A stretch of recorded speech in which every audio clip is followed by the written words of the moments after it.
I started developing some little random tricks when I draft in Word out of necessity. Scrivener has stuff like this built in. I think you can do it with Google. I just know Word because I've been working with it all of my adult life. I always keep my navigation pane open right here, and I always have it set to headings.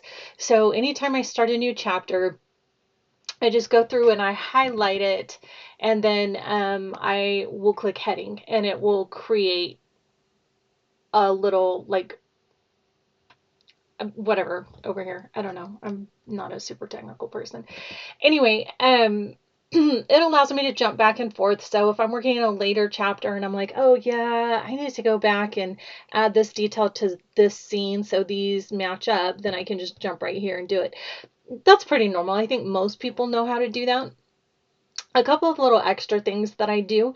Right here, I've done this in the last 2 or 3 manuscripts because I've just found it's helpful, is I will put the initial for the POV that the chapter is in, and it allows me to take a quick glance over here and see, am I getting too much of one character over the other? Sometimes it doesn't matter. I have a book that came out last fall where it's about 2/3 in the woman's point of view and only a third in the male protagonist's point of view.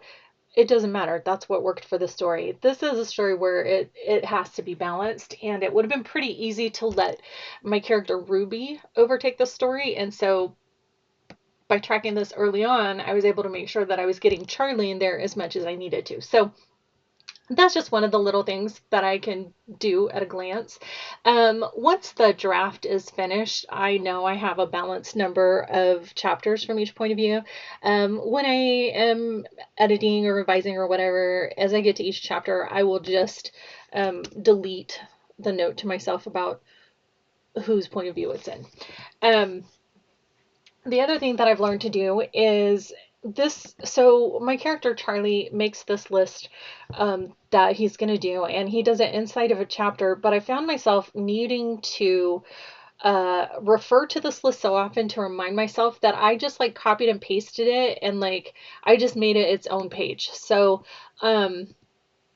here's the end of chapter 8.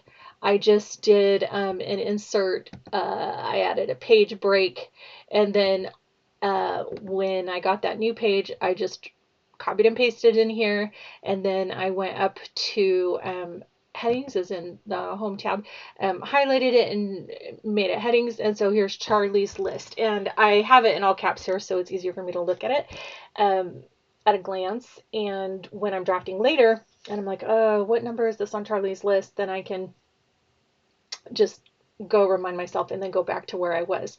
There are also times where either I'm stuck and I don't know where the story needs to go over the next chapter or two, but I do know for sure a scene that's coming later.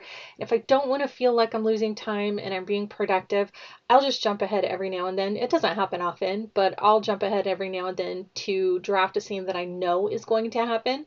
And so sometimes that doesn't get a chapter, it just gets a title name, but then I can move it wherever I want. Like, let's say that actually this scene ends up needing to happen closer to like chapter 10. I can just move that right there if I wanted. But the other thing that I can do is, let's say sometimes I'm not sure what the best point of view is going to be for a scene, whether it's going to be the Charlie's point of view or Ruby's point of view. I can draft the scenes in both of their point of views, then I have them to refer back to. And then when I decide on which one I want, all I have to do is just come and delete the one that I don't. So I could just take it completely out like it was never there and just keep Ruby's scene. I could copy and paste what I've done for her into the chapter where it belongs.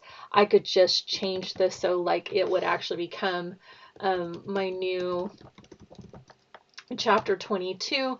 And then if I do that, I can just renumber the chapters that come after. There's probably some real easy way to do it, but just some little things that I found are helpful with keeping my navigation bar open.